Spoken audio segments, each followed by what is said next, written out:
3 साल हो चुके हैं RTX 3050 ग्राफिक कार्ड्स को लॉन्च हुए।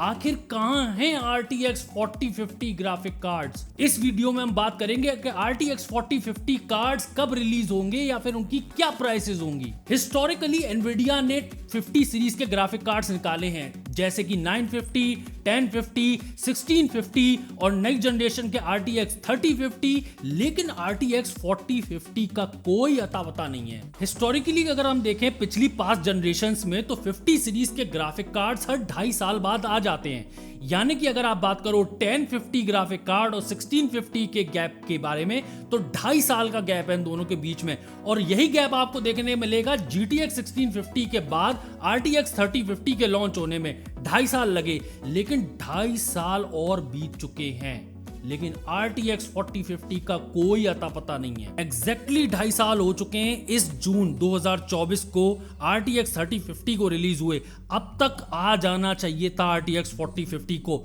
और अगर आप भविष्य की बात करो तो मैं वो भी बता देता हूं आपको कि क्या होने वाला है। सब लोग और एनवीडिया अब 100% तरीके से फोकस हैं नई जनरेशन के ग्राफिक कार्ड्स के रिलीज के लिए, जो कि आने वाली है 5000 सीरीज, यानी कि 5090 और RTX 5060 जैसे ग्राफिक कार्ड्स। और ये जो पूरा लॉन्च सीजन है ये चलेगा जनवरी 2025 से लेके मार्च 2025 तक। तब तक कोई भी RTX 4050 के बारे में सोचेगा भी नहीं। यानी कि अब आप ये समझ लो कि जून 2024 से लेके मार्च 2025 तक RTX 4050 के बारे में तो बिल्कुल भी 0% चांसेस है कि कोई सोचे। और 2025 की मार्च तक आप ये समझो 3 साल पूरे हो जाएंगे RTX 3050 को लॉन्च हुए, और तब भी RTX 4050 की कोई बात नहीं करेगा। अब आप में से कई लोग सोचोगे ठीक है जी 5000 सीरीज एनवीडिया के नए ग्राफिक कार्ड्स लॉन्च हो जाने दो, उसके बाद हो सकता है आपने RTX 4050 के सस्ते वाले ग्राफिक कार्ड्स आ जाएं। तो मैं यहाँ आपको एक दुख भरी बात बताना चाहता हूँ, ऐसा आज तक कभी नहीं हुआ है कि पिछली जनरेशन के 50 सीरीज के ग्राफिक कार्ड्स नई जनरेशन के रिलीज होने के बाद आए हों। इसलिए ये कहना कि 4000 सीरीज का RTX 4050 5000 सीरीज के ग्राफिक कार्ड्स के रिलीज होने के बाद आएगा, जब ऐसा पहले कभी नहीं हुआ तो अब भी होना बहुत मुश्किल है। तो आखिर एनवीडिया ने ऐसा किया क्यों नहीं हमें दिया RTX 4050, जबकि उसने दिया है हमें GTX 950, GTX 1050, GTX 1650, RTX 3050 के दो वर्जन। फिर उसने हमें RTX 4050 ग्राफिक कार्ड्स क्यों नहीं दिए? इसके कई रीजंस हैं, उनमें से आपको कुछ मैं बताता हूं। देखो, इसका सिंपल से मैं आपको सेम फंडा बताऊं, पैसे सब कुछ करवाते हैं। 50 सीरीज के हमेशा से जो ग्राफिक कार्ड्स रहे हैं वो एनवीडिया के लिए बहुत ज़्यादा पैसे नहीं बनाते। इनको आप बल्क में भी बेचोगे तब भी ये उतने प्रॉफिटेबल नहीं है जितने बड़े ग्राफिक कार्ड्स होते हैं। इसलिए आप देखोगे कि एनवीडिया से लेकर सारे ग्राफिक कार्ड्स कंपनी की जो मार्केटिंग होती है वो हमेशा बड़े कार्ड्स की तरफ फोकस होती है। जितना हल्ला 5080 और 5090 जैसे ग्राफिक कार्ड्स के लिए होगा, आप देख लेना उतना हल्ला 5060 जैसे ग्राफिक कार्ड्स के लिए नहीं होगा। इसी सेम फॉर्मूले को अब हम अप्लाई करते हैं। 50 सीरीज के कार्ड कब आते हैं कब जाते हैं कोई ज़्यादा बात नहीं करता। हम जैसे यूट्यूबर्स हैं जो कोशिश करते हैं कि 30,000 का PC बिल्ड कर लें, तो हम तालियां बजाते हुए दिख जाएंगे। कंपनियों की तरफ से कोई ज़्यादा एंथुसियाज्म देखने को नहीं मिलता। तो उन्होंने अगर नया ग्राफिक कार्ड नहीं लॉन्च किया 50 सीरीज का, तो उन पे कोई ज़्यादा फर्क नहीं पड़ेगा। दूसरा, पैसों से रिलेटेड एक और मैं आपको बात बताता हुआ चलूँ कि एनवीडिया अब चाहता है कि 50 सीरीज के ग्राफिक कार्ड्स को आप नॉर्मलाइज कर दो कि लोग इसे 22,000 पे लें। 50 सीरीज जो कि 1050 के ज़माने की आप बात करो तो 9,000 में ग्राफिक कार्ड मिल जाता था। 1650 के ज़माने की बात करो तो ये ग्राफिक कार्ड भी आज भी आपको 12,000 का मिल रहा है। लेकिन अब एनवीडिया कोशिश कर रहा है कि ये बजट बायर्स है ना, जो ये 12,000 के ग्राफिक कार्ड्स खरीदते हैं, ये उठ के खिंच तरीके किसी तरह से नॉर्मलाइज समझ लें कि अगर मुझे नॉर्मल बेसिक गेमिंग करनी है 50 सीरीज के ग्राफिक कार्ड के साथ, तो ये 22,000 रुपए खर्च करने को आराम से एग्री हो कि इसके नीचे की तो बात नहीं है। आप ये समझने की कोशिश करो, एक जमाने पे हम कहते थे कि बेसिक गेमिंग करनी है तो आप 1050 लेके आओ जो आपको 9,000 में मिल जाएगा। वो बेंचमार्क जो है 1050 Ti के साथ, और साथ में मैं कहूंगा GTX 1650 के साथ एक बेंचमार्क सेट हो गया कि 12,000 या 14,000 पे ये मार्क अब आ चुका है।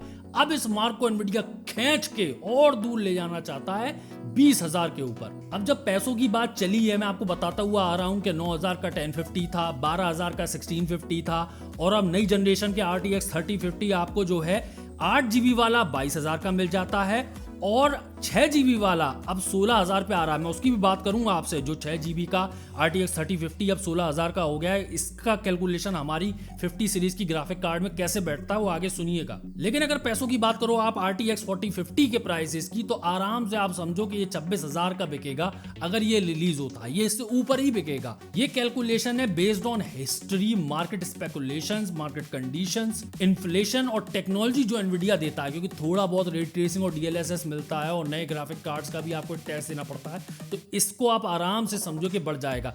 जबकि आपको ये मैं MSRP बता रहा हूं, वो ज्यादा मायने नहीं रखती है, क्योंकि ग्राफिक कार्ड कितने में बिकेगा वो बात की बात होती है। क्योंकि ऐसे अगर आप बात कर लो तो RTX 3050 भी 32,000 का खूब बिका है। हम तब भी तालियां बजाते थे कि 32,000 में एक नई जनरेशन का हमें कार्ड तो देखने को मिल रहा है, जबकि एक्चुअली कीमत जो अब चल रही है इसकी वो है 20 से 22,000 है। लेकिन उस टाइम पे जब माइनिंग का दौर था, ये जब रिलीज हुआ था, तो हम लोगों ने थोड़ी सी राहत की सांस ली थी कि कम से कम 32,000 में हमारे लिए कुछ खरीदने को तो है। ये मैं प्राइसेस कैसे कैलकुलेट करता हूं, अगर ये आपको जानना हो तो RTX 5060 की हमने प्राइसेस कैलकुलेट करी थी पिछले वीडियो में, तो वो आप देखिएगा। एक लंबा वीडियो है, आपको पता चलेगा कि प्राइसेस कैसे कैलकुलेट होती हैं। अगला रीजन है RTX 4050 जैसे ग्राफिक कार्ड को ना रिलीज करने का एनवीडिया की तरफ से, वो ये भी हो सकता है कि उनके पास जनरेशन के 50 सीरीज कार्ड्स बहुत अच्छा परफॉर्म कर रहे हैं। आपके सामने है GTX 1650 भभक के बिकता है, RTX 3050 भभक के बिकता है 22,000 का। साथ में उसका सस्ता वर्जन 6 GB वाला RTX 3050 अब 16,000 पे आ चुका है,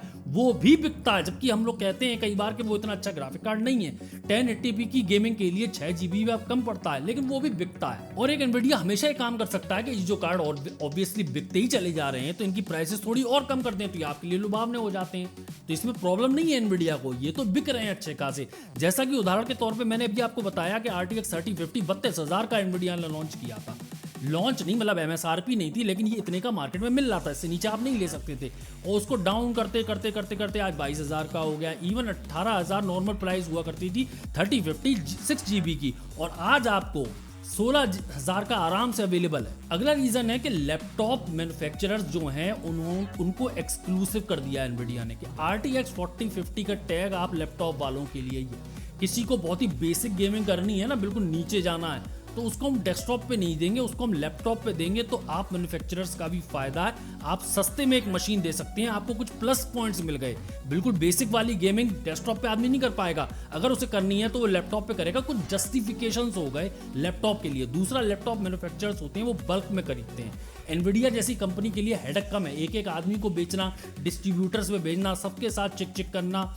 उससे अच्छा है एक बिजनेस टू बिजनेस कनेक्शन किया, आपने एक बल्क में ऑर्डर दिया, हमने बल्क में दिया, हमें बल्क में पैसा आया, चिक चिक खत्म। तो एनवीडिया भी प्रेफर करता है इन जैसी लैपटॉप मैन्युफैक्चरर्स को, इसलिए उसने RTX 4050 जैसा ग्राफिक कार्ड जो है वो एक्सक्लूसिवली लैपटॉप्स वालों को दे दिया, उसने डेस्कटॉप लिए रखा ही नहीं। इस वीडियो का पूरा लुब्बे लुबाब अगर मुझे आपको बताना हो, अगर आप सोच रहे हो कि मैं 12-13 हजार में कुछ नई जनरेशन का ग्राफिक कार्ड खरीद सकूंगा, तो वो आपको भी सालों से दिखाई दे रहा है। मैं अपने मुंह से भी बोले दे रहा हूं कि आप भूल जाओ, 12-13 हजार में आपको नई जनरेशन का कुछ भी नहीं मिलेगा। इवन मैं आपसे साफ साफ कहना चाहता हूं कि अगर आपका बजट 25,000 का भी आपको आईजी मेरे को नई जनरेशन का लेटेस्ट रिलीज का 5000 सीरीज का, या फिर मैं इसी RTX 4050 की बात कर रहा हूं, मुझे मिल जाए, तो भी आप भूल जाओ कि आपको नई जनरेशन का कुछ मिलेगा। आपको RTX 3000 सीरीज का कुछ मिलेगा तो मिलेगा, 4000 सीरीज का कुछ नहीं मिलेगा 25,000 में।